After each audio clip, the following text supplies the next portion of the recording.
Good morning बच्चों।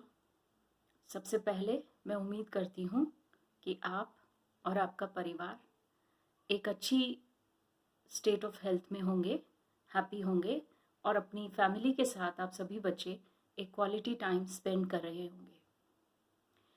ये जो समय है बच्चों, हमारे देश के लिए बहुत ही टफ टाइम है और आप सबके लिए, हम सब के लिए भी, क्योंकि हमें लॉकडाउन को फॉलो करना है और इस लॉकडाउन के तहत हम कहीं भी बाहर नहीं जा सकते हैं।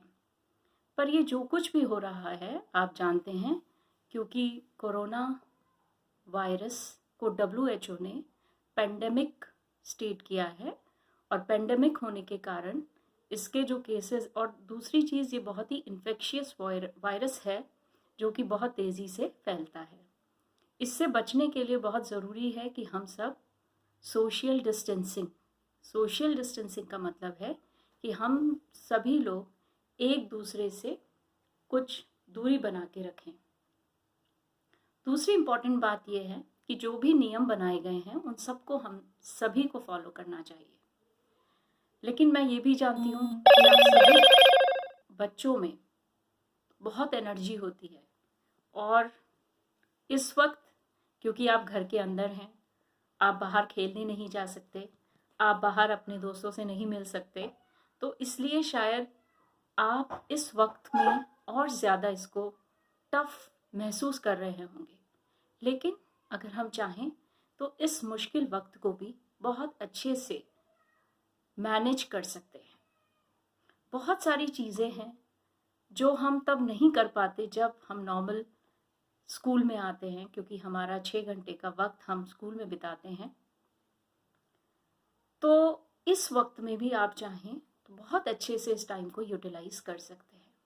सबसे पहले जब लॉकडाउन हुआ तो सभी को छुट्टी मिली। आपने देखा होगा कि आपके पेरेंट्स अगर वर्किंग है तो उनके ऑफिस की छुट्टी हो गई और आज कुछ सर्विसेज को छोड़कर बैंकिंग या पुलिस या डॉक्टर्स, नर्सेस, इनको छोड़कर बाकी सभी लोग घर में हैं। लेकिन एक और इंसान है घर में जिसकी की छुट्टी नहीं हुई, और मैं जानती हूँ आप समझ गए होंगे, मैं आपकी मम्मी की बात कर रही हूँ। माँ को आज भी वो आपके लिए सभी काम जो वो रूटीन वर्क करती हैं वही करती आ रही होंगी। इस टाइम को अगर आप बहुत अच्छे से यूज़ करना चाहते हैं तो सबसे पहले आप सभी को अपने मम्मी की छोटे छोटे कामों में हेल्प करनी चाहिए। इससे आपका समय भी अच्छे से बीतेगा और जब आप उनके लिए कुछ छोटा काम उनकी हेल्प करेंगे, उनके लिए चाय बना दी, आप कुकिंग सीख सकते हैं, चाहे लड़का हो चाहे लड़की हो। आज के समय में हर बच्चे को कुकिंग भी आनी ही चाहिए। हो सकता है आपको आगे के समय में बाहर जाना पड़े और आपका जो फूड हैबिट है वो इस टाइप की हैं कि आप प्योर वेजिटेरियन हैं, जिस कंट्री में आप जा रहे हैं वहाँ पर नॉन वेजिटेरियन लोग ज़्यादा रहते हैं, तो हो सकता है आपको अपना खाना खुद ही बनाना पड़े। तो बहुत ज़रूरी है कि इस टाइम का उपयोग आप अपनी मम्मी की हेल्प के साथ साथ उनको थोड़ा सा आराम दीजिए और उनके साथ किचन में उनकी हेल्प कर सकते हैं। पर ध्यान रहे जो भी काम आप करेंगे अपने मम्मी के या अपने पेरेंट्स के सुपरविजन में ही करिए। अपना सेहत का खास ख्याल रखिए। दूसरी इम्पॉर्टेंट चीज़, आप चाहें तो, क्योंकि आप में एनर्जी बहुत है, उस एनर्जी को कंज्यूम करने का तरीका है कि आप छोटी छोटी एक्सरसाइजेज, अगर आपके घर में आंगन है, छत है, तो आप वहाँ पर जाकर स्किपिंग कर सकते हैं। और स्किपिंग के लिए हमने आपसे, शायद आपके टीचर्स ने शेयर किया होगा, फिट इंडिया ऐप में आप अपने छोटे छोटे वीडियोस स्किपिंग करते हुए क्वारंटीन पीरियड में कोई छोटी छोटी एक्सरसाइजेज जो आप घर में कर सकते हैं अपने फैमिली के साथ, अपने मम्मी को भी कराइए, अपने पेरेंट्स को भी कराइए, आप अगर दादा दादी के साथ रहते हैं उन्हें भी कराइए, तो आपका टाइम बहुत अच्छे से यूज़ होगा। ज़्यादातर हम न्यूक्लियर फैमिलीज़ में रहते हैं। अगर आप अपनी दादा दादी के साथ रह रहे हैं, नाना नानी के साथ रह रहे हैं, तो उनके साथ समय स्पेंड कीजिए, उनसे उनके एक्सपीरियंसेस सुनिए, उनसे अच्छी अच्छी कहानियाँ सुनिए।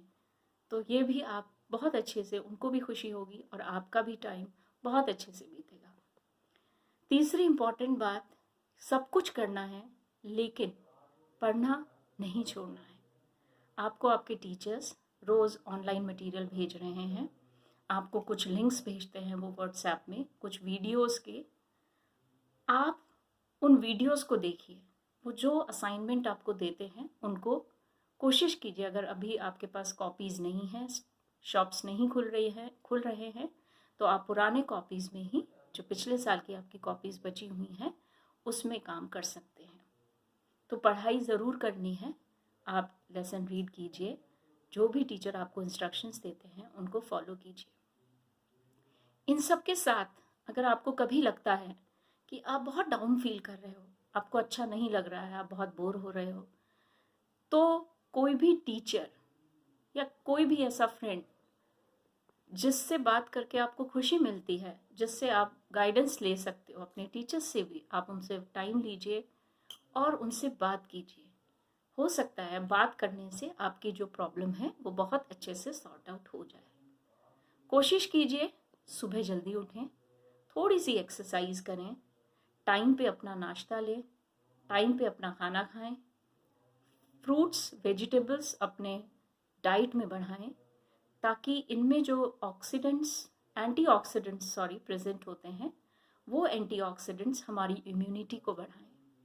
अगर आप सिट्रस फ्रूट्स, संतरा, नींबू पानी, इस तरह के फ्रूट्स लें तो इनसे भी हमारे बॉडी की इम्यूनिटी बढ़ती है।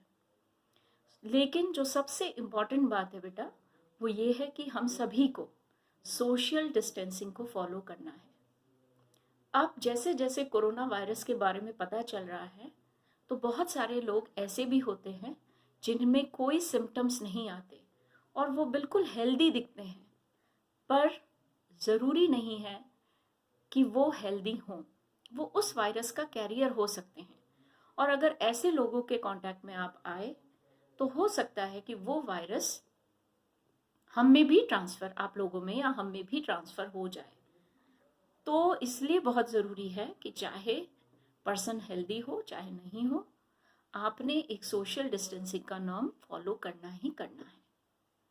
आप अपने समय, जो आपकी हॉबीज़ हैं, आप में से बहुत सारे बच्चे हैं जो बहुत अच्छी ड्राइंग बनाते हैं, आप ड्राइंग बना सकते हैं। आप कोई म्यूज़िकल इंस्ट्रूमेंट प्ले करते हैं, आप वो कर सकते हैं।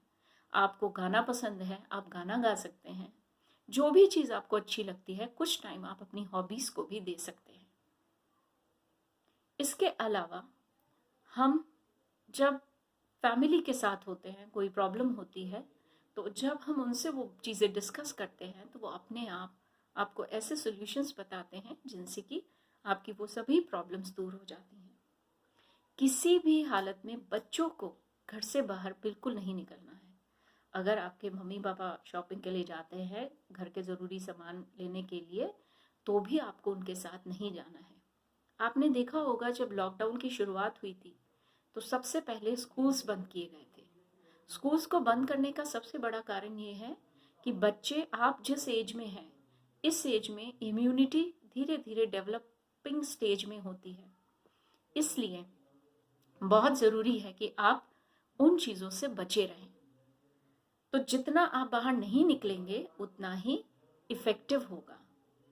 तो घर से बाहर आपको बिल्कुल नहीं जाना है। आप सभी लोग हम सब के लिए बहुत इम्पॉर्टेंट हैं। आप हमारे लिए, अपने पेरेंट्स के लिए, अपने वेल विशर्स के लिए, अपने फैमिली मेम्बर्स के लिए बहुत इम्पॉर्टेंट हैं, बहुत प्रेशियस हैं। आप हमारे देश का फ्यूचर हैं, इसीलिए आपका ध्यान सबसे पहले रखा जाता है। और जब भी कोई ऐसी सिचुएशन होती है तो सबसे पहले स्कूल्स को बंद किया जाता है। अभी भी आगे हो सकता है हमारा स्कूल खुल जाए, पर अगर ना भी खुले तो हमें जो भी रिसोर्सेज हमको मिल रहे हैं उनको बेस्ट यूटिलाइज करना है। जो भी ऑनलाइन मटेरियल आपको टीचर्स दे रहे हैं वो आपको यूज़ करना है। पढ़ते रहिए, कोई अच्छी बुक आपके पास है वो भी पढ़िए, अच्छा लिटरेचर पढ़िए और अपने टाइम को बहुत अच्छे से यूज़ कीजिए। और मैंने फिर एक बार बोला, अगर आपको कभी ऐसा फील होता है, आपकी इच्छा होती है कि आप अपने टीचर्स से बात करें, तो आप बेझिझक उनसे टाइम लेकर आप उनसे बात कीजिए और अपनी मेंटल टेंशन्स को दूर कर लीजिए। टेंशन की एज इट इज़ कोई बात नहीं है, क्योंकि हम सबको इस समय में मिलकर काम करना है और अगर हमने मिलके काम किया तो बहुत जल्दी ये समय भी बीत जाएगा। हर अंधेरे या दुखी समय के बाद एक अच्छा उजाले भरा दिन ज़रूर होता है। तो हम उस दिन का इंतज़ार करेंगे और सभी जो भी जितनी हेल्प आपसे हो सकती है, ऐसे लोगों की जो हमारे जितने प्रिविलेज्ड नहीं हैं, जिनके पास हमारी जितनी सुविधाएं नहीं हैं, जिनके पास पैसे की कमी है, जिनके पास घर नहीं है या कोई भी दिक्कतें हैं, तो अगर आप सामर्थ्य है आपकी, आप उनकी हेल्प करने के लायक हैं, तो अपने पेरेंट्स से कह के उनकी हेल्प ज़रूर कीजिए। और सबको मिलकर काम करना है। तो इसी के साथ बच्चों, आप अपना ख्याल रखिए, अपनी फैमिली का ख्याल रखिए। जय हिंद।